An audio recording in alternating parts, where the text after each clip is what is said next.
Salut à tous et bonne année 2024. Bienvenue sur ma chaîne où je partage avec toi ma passion pour les effets spéciaux. Aujourd'hui, je suis hyper excité de te présenter la première partie d'une vidéo sur la création d'un effet spécial de feu, un projet pour lequel je me suis vraiment éclaté. Cette vidéo dure environ 20 minutes, c'est le teaser parfait de ce qui t'attend.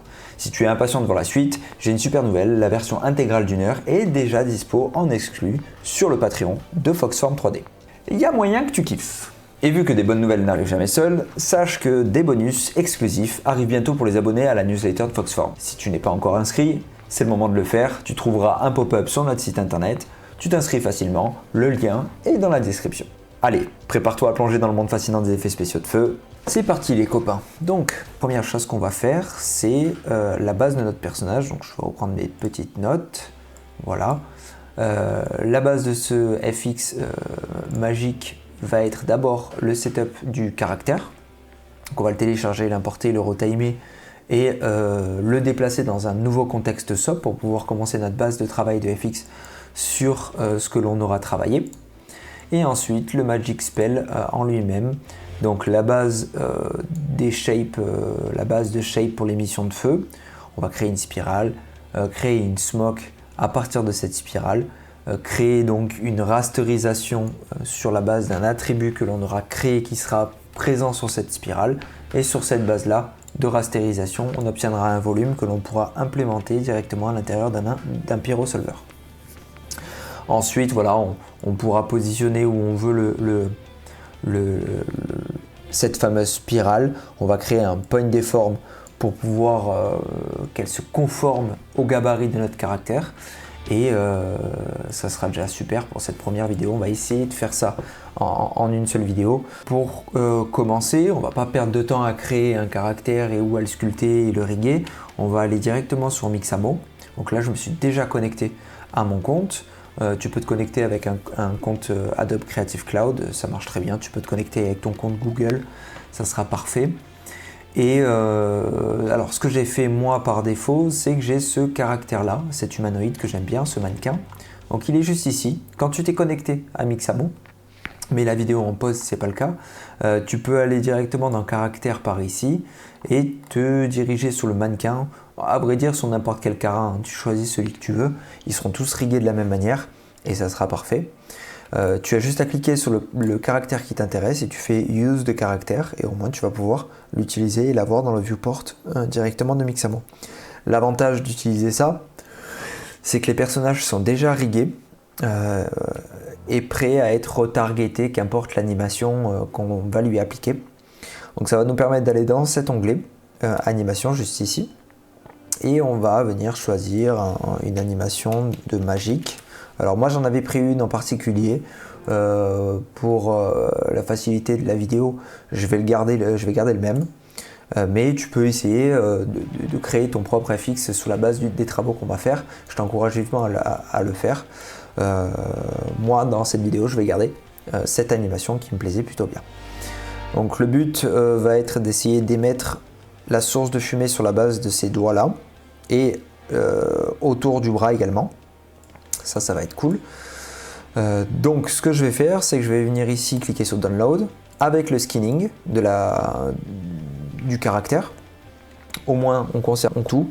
Le skinning, la déformation et l'animation donc des bones et la typose éventuelle directement dans ce FBX. Donc on fait Download. On le récupère, le téléchargement devrait démarrer et je t'invite une fois que le téléchargement est terminé à le mettre directement dans un fichier que tu auras créé à la racine de là où tu as sauvegardé ton projet Houdini. Tu crées un fichier géo, un fichier vide, hein, un fichier géo ou in et tu le mets à l'intérieur, au moins tu pourras l'utiliser dans ton propre projet. Donc une fois que tu as ça, tu vas pouvoir créer un node file.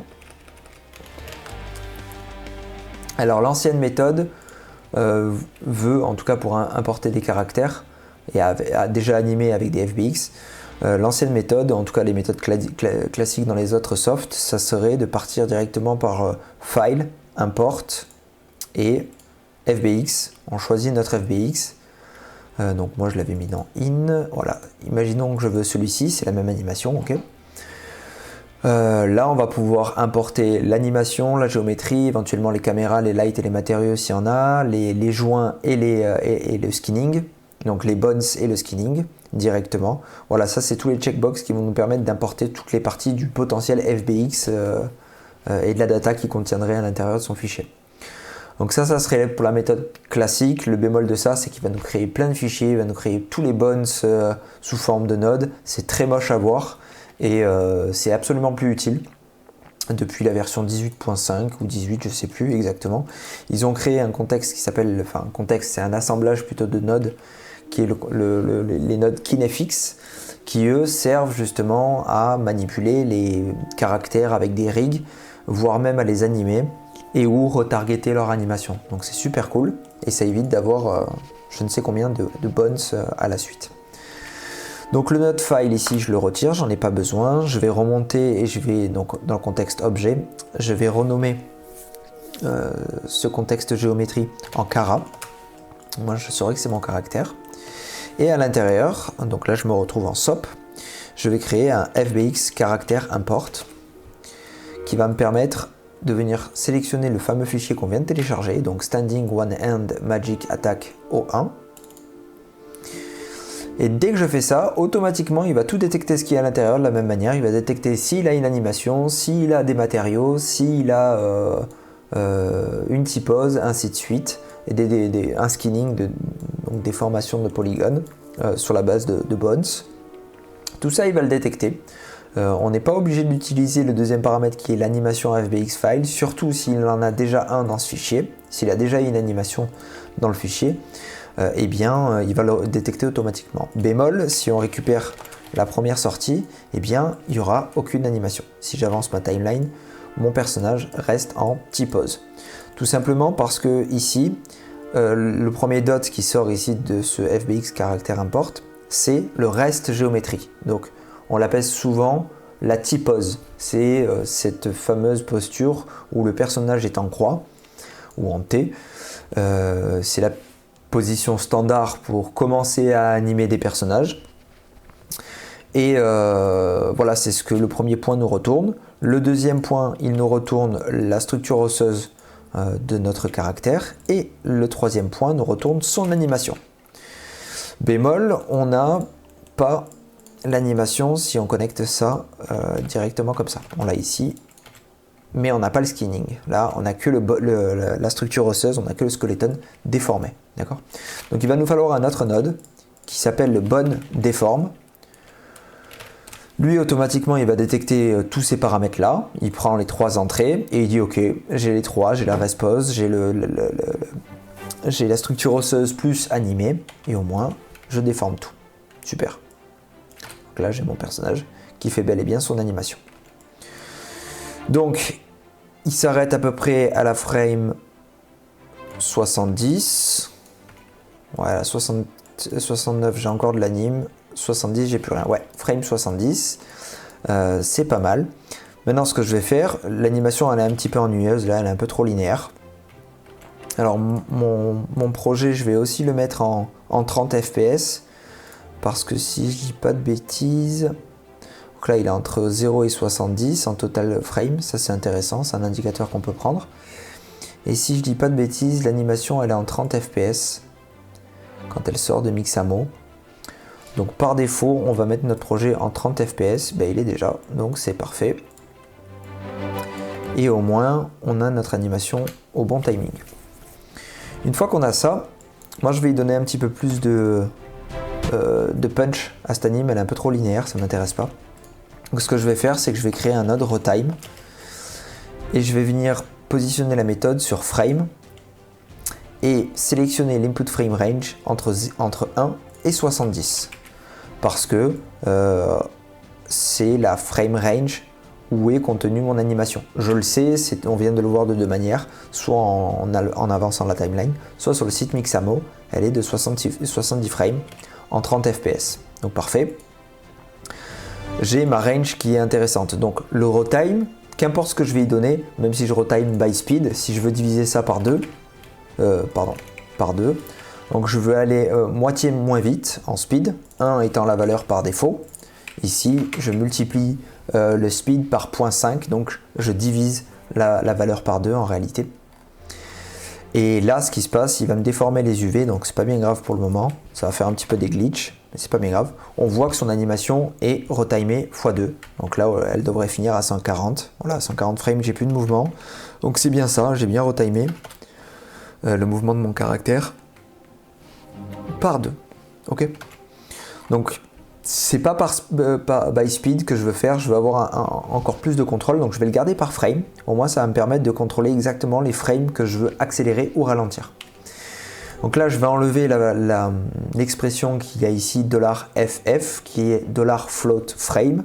En gros c'est il va prendre aussi les intervalles entre les frames qui ne sont pas visibles comme ça, mais elles existent bel et bien.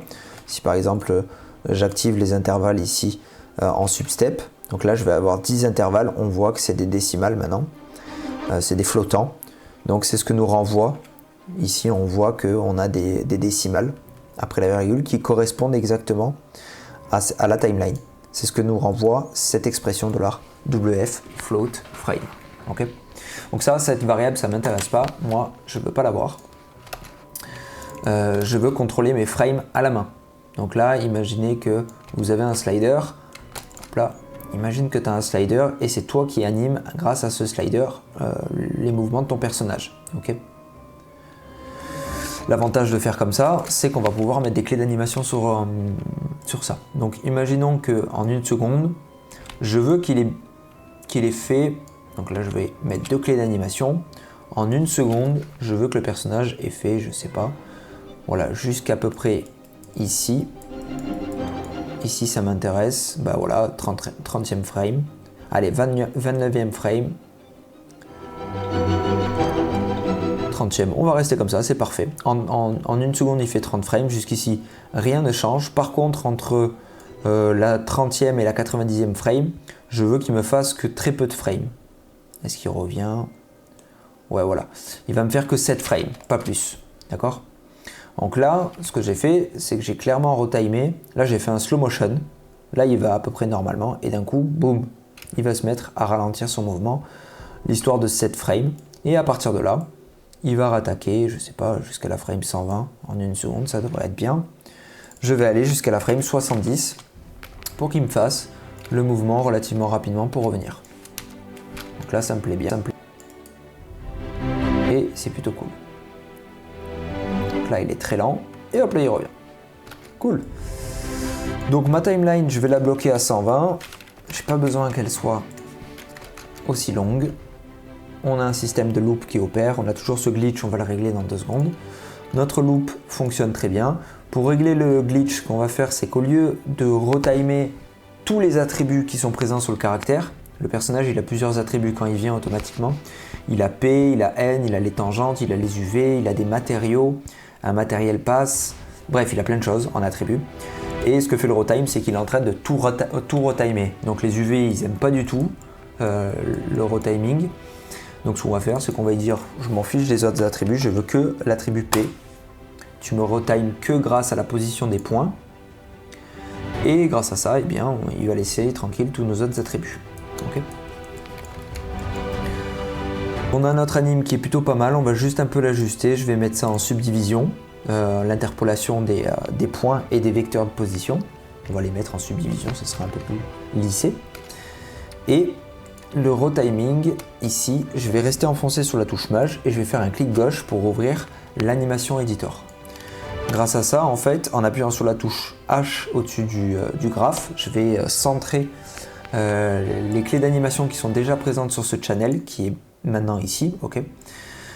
Eh bien, je vais pouvoir venir sélectionner chaque clé d'animation et leur handle.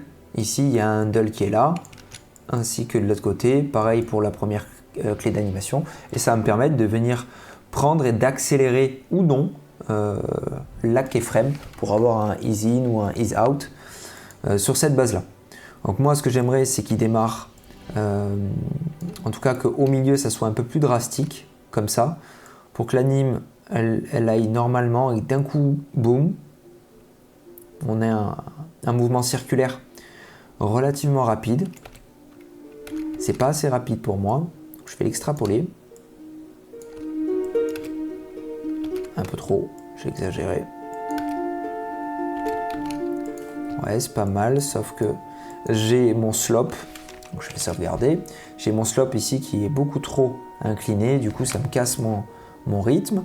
Je descends un peu mon slope, ça ira très bien pour après. Je peux même le baisser ici, mais on verra plus tard. Ouais, c'est déjà mieux. C'est déjà mieux. Non, je veux pas celle-là, je veux que cette clé. Donc je reste à chaque fois enfoncé sur la touche CTRL pour qu'importe où je me trouve sur ma timeline, en tout cas en position de souris, eh bien je reste conformé juste sur l'accélération, ce qui va me permettre de tirer le handle un petit peu plus facilement, sans m'embêter avec l'orientation du slope juste ici. Ouais, c'est pas mal, ça me plaît bien. Et là, on revient naturellement. Donc on conserve le mouvement au milieu qui est en slow motion, mais bon, il se contient quand même un peu, et ensuite il repart naturellement. C'est cool, ça me plaît. J'espère que pour toi aussi ça te convient. Prends le temps hein, pour ça, c'est important. Ça va quand même définir le mouvement de ta smoke. En tout cas, vu qu'elle va suivre le bras, ça va être déterminant quand même. Donc n'hésite pas à prendre du temps dessus. Super, on a ça. La seule chose qui nous reste à faire maintenant, en tout cas pour ce Kara, on a son animation. On va créer un objet nul et on va le nommer Out Kara. On peut le coloriser si on veut, ça n'a pas une importance capitale, mais c'est toujours cool de l'avoir. Et on le sélectionne, on fait un CTRL-C dessus et on retourne dans le contexte objet. On a la base de notre setup de FX, à savoir notre caractère. On va créer un nouveau contexte géométrie, et cette fois-ci, on va l'appeler Spell. Ou Magic Spell. On va à l'intérieur et on a un contexte complètement vide. On a un contexte SOP complètement empty. On va créer un object merge à l'intérieur. Et dans cet object merge ici dans le paramètre, on va de suite mettre le out Kara. Au moins on l'aura dans ce nouveau contexte. Donc le caractère, il est bel et bien présent ici comme objet à part entière, notre FBX. Et en plus, on va le réimporter dans Magic Spell. On voit qu'il est présent encore ici, même si j'enlève le flag sur le Kara par défaut. Il est bel et bien présent ici, sauf que cet object merge, on va s'en servir comme base de mouvement pour notre FX un peu plus tard. Donc c'est important de l'avoir ici aussi. Mais ce qu'on va faire dans un premier temps, c'est qu'on va créer une spirale.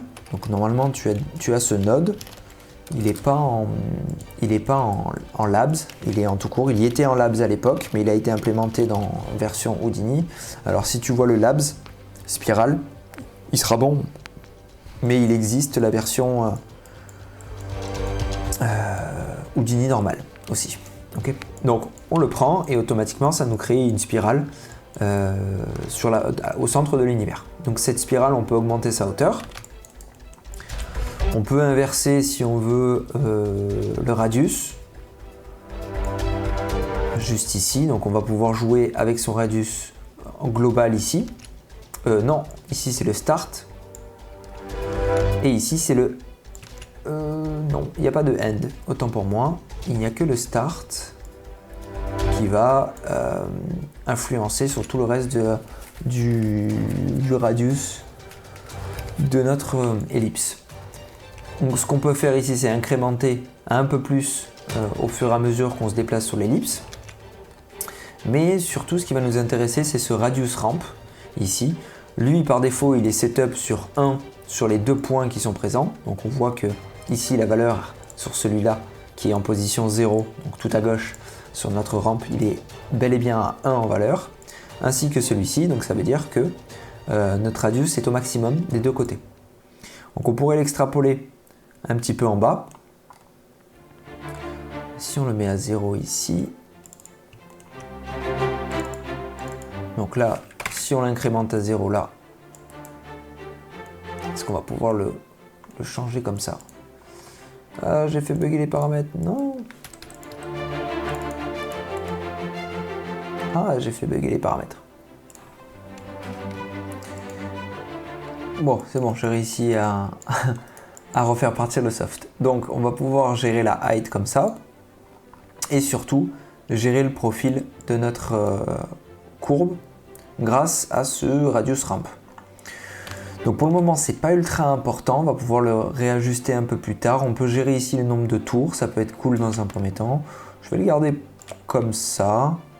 Est-ce que je peux baisser? Je vais baisser le start de cette manière-là, il est beaucoup trop gros, à 3, voilà.